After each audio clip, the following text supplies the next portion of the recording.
ہمارے ملک پاکستان کے ایک عظیم دینی اسکالر ڈاکٹر اشرف آصف جلالی صاحب. ڈاکٹر صاحب آپ کا بہت شکریہ، آپ تشریف لائیں. ڈاکٹر صاحب عمومی طور پہ یہ سمجھائے یہ میلاد النبی سے مراد کیا ہے؟ بعض لوگ کہتے ہیں یہ عجمی ٹرم ہے، یہاں ایجاد کی آپ نے بر صغیر کے لوگوں نے. میلاد النبی کا کیا؟ بسم اللہ الرحمن الرحیم والصلاة والسلام علی رسولہ الکریم. میلاد النبی صلی اللہ علیہ وسلم تو لفظ ہی عربی ہے، اور ایسے ہی مولد النبی صلی اللہ علیہ وسلم بھی استعمال کیا جاتا ہے، اور اس پر عربی میں بے شمار کتابیں لکھی گئی ہیں، اور عربوں نے اس کو باقاعدہ طور پر اس کا انعقاد کیا ہے. اس سے مراد یہ ہے کہ رسول اللہ صلی اللہ علیہ وسلم کی آمد کے وقت کا تذکرہ کرنا، اور سید المرسلین حضرت محمد مصطفیٰ صلی اللہ علیہ وسلم کی آمد سے جو ہم پر اللہ کا احسان ہوا ہے، اس پر خالق کائنات جل جلالہ کا شکر ادا کرنا. ڈاکٹر صاحب لیکن لوگ کہتے ہیں کہ عیدیں تو دو ہی ہیں، جی عید الفطر اور عید الاضحیٰ، تو یہ عید میلاد النبی کیوں کہتے ہیں؟ یہ اصل اسلام میں کوئی ایسا تصور نہیں ہے کہ عیدیں صرف دو ہیں. اسلام میں متعدد عیدوں کا ذکر ہے. مثال کے طور پر نسائی شریف میں ایک حدیث کے اندر رسول اللہ صلی اللہ علیہ وسلم نے 5 عیدوں کا ذکر کیا. آپ نے فرمایا یوم عرفہ، یوم النحر و ایام التشریق عیدنا اہل الاسلام. کہ اہل اسلام 9 ذوالحج بھی عید ہے، 10 ذوالحج بھی عید ہے، 11 ذوالحج بھی عید ہے، 12 بھی عید ہے، 13 بھی عید ہے. تو 5 عیدوں کا تو یہاں اکٹھا ذکر کیا گیا. اس کے علاوہ جمعہ بھی عید کا دن ہے، اور پھر خود جو عید الفطر ہے وہ اس کے علاوہ ہے.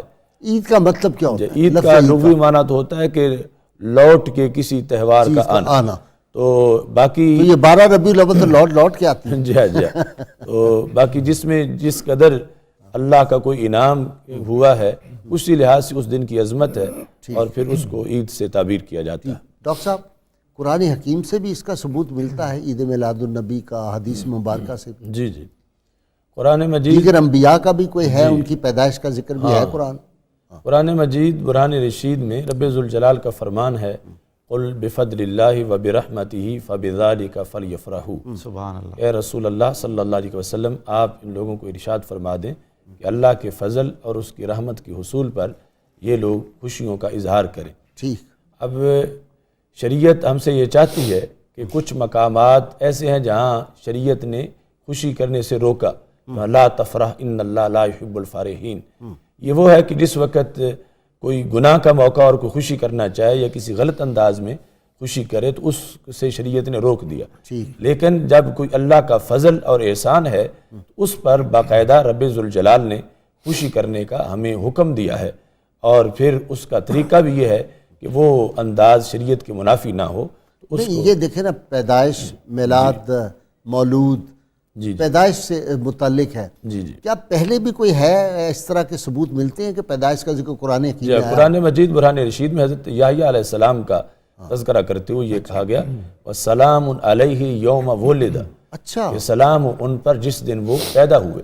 یعنی یہ پیدائش کے دن کے بارے میں قرآن حکیم کی آیت مبارکہ ہے. جی جی. کمال ہے جی. باقاعدہ یہ تو قرآن میں میلاد بیان ہو رہا ہے. اچھا، اور کس کا ہوا؟ حضرت عیسیٰ علیہ السلام وہ کہتے ہیں وَالسَّلَامُ عَلَيَّ يَوْمَ وُلِدْتُ. سبحان اللہ. سلام ہو مجھ پر جس دن میں پیدا ہوا.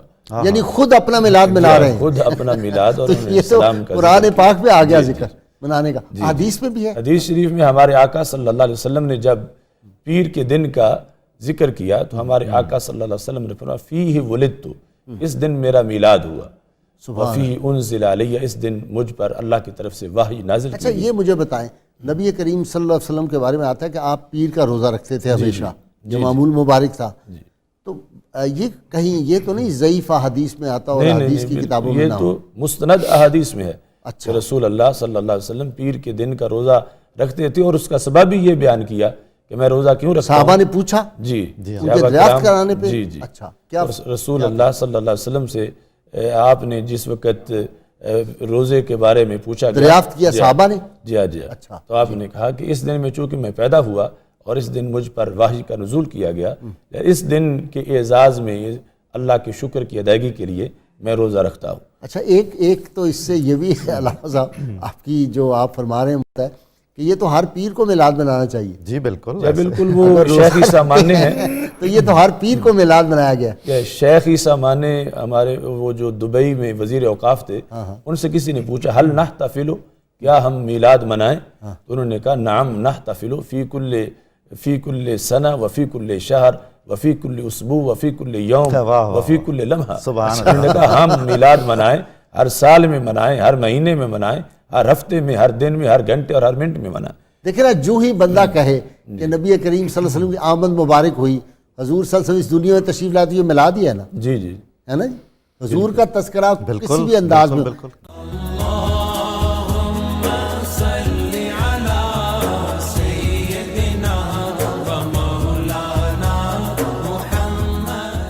ویلکم بیک ناظرین. ناظرین کرام، ہم ذکر کر رہے تھے میلاد النبی اور عید میلاد النبی صلی اللہ علیہ وسلم کا. ڈاکٹر صاحب، احادیث میں اور کیا صحابہ نے بھی منایا؟ لوگ یہ سوال پوچھتے ہیں کہ اب یہ شروع ہو گیا ہے، نعوذ باللہ.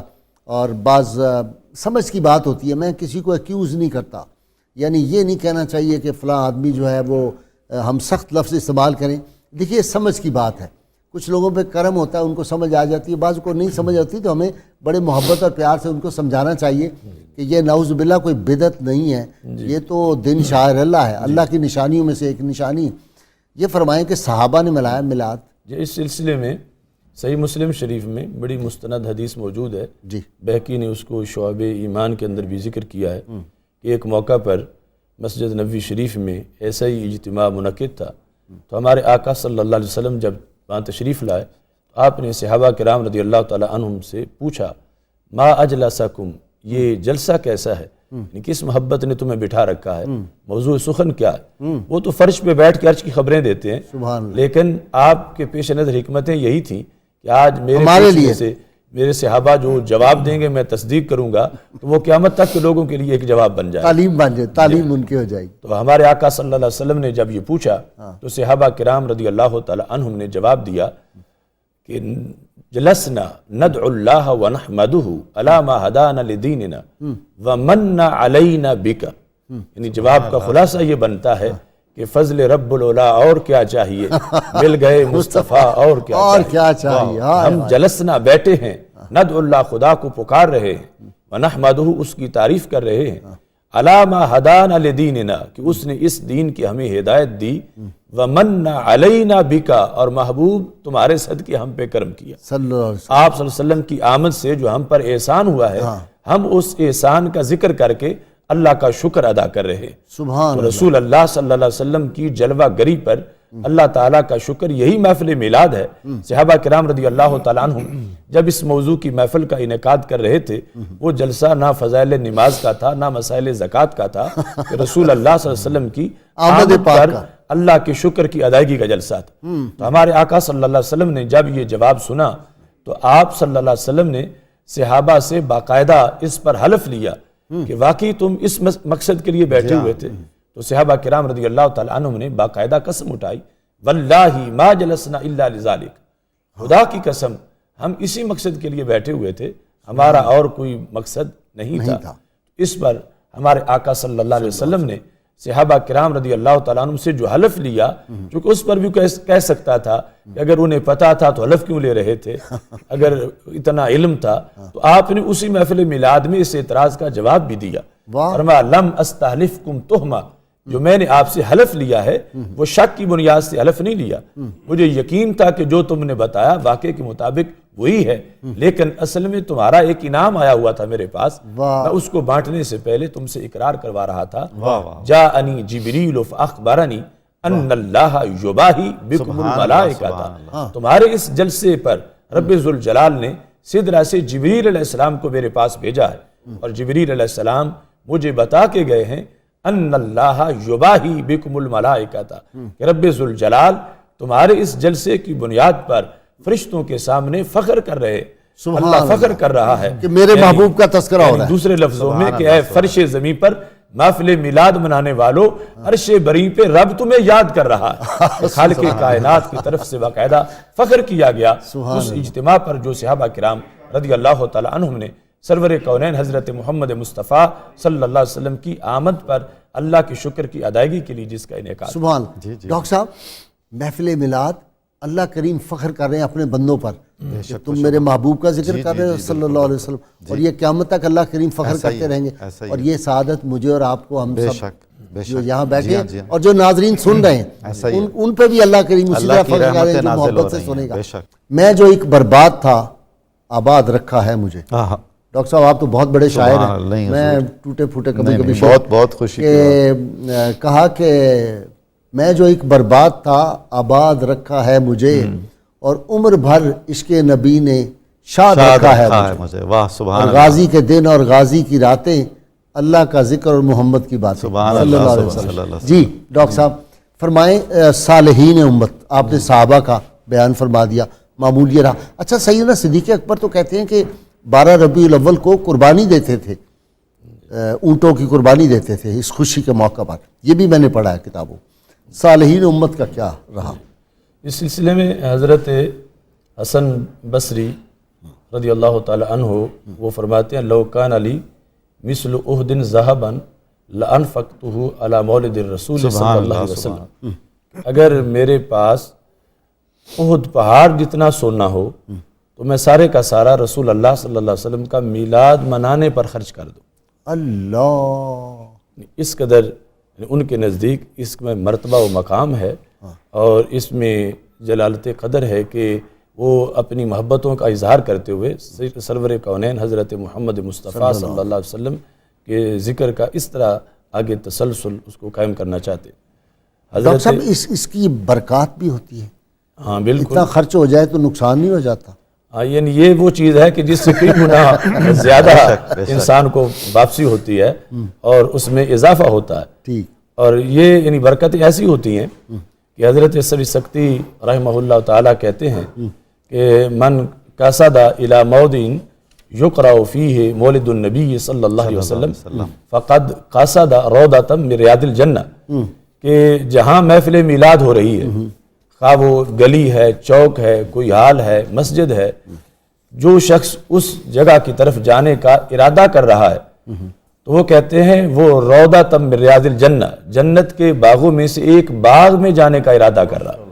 وہ چوک میں نہیں جا رہا بلکہ وہ جنت کے باغوں میں سے ایک باغ میں جا رہا ہے کہ جہاں اس کو اللہ کی طرف سے رحمت ملے گی, سرور ملے گا.